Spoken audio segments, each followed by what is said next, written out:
Hello everyone, today I'm gonna help you out with the issue that is how to fix at this time your account is not eligible to use this feature. So whenever you face this type of error, you just have to follow this step.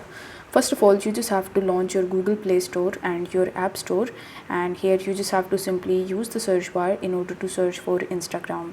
Now once you have found Instagram, you just have to simply check whether there is any update available or not, because with the help of the new updates we can fix a lot of bugs.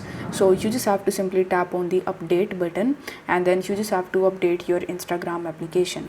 Second thing that you can do is you can simply join yourself into the Instagram beta program. So as you can see that currently I'm in my Instagram beta account, so you can also do the same. So what this will do is it will give you new features which aren't obviously actively launched for every user. So you are going to test those features if you are a beta Instagram user.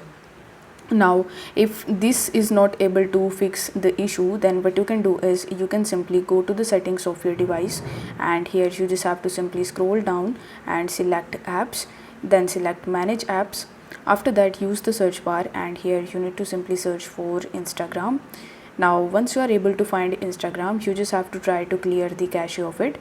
For that, tap on the clear data and tap on clear cache and press OK. Now if it is not working for you, then you can even try to uninstall your Instagram application and reinstall it in your device and re-log in into your device. So with the help of these few methods, you are definitely gonna fix this issue. If you have any questions, you can comment that down in the comment section, and don't forget to subscribe to this channel as well. Thank you.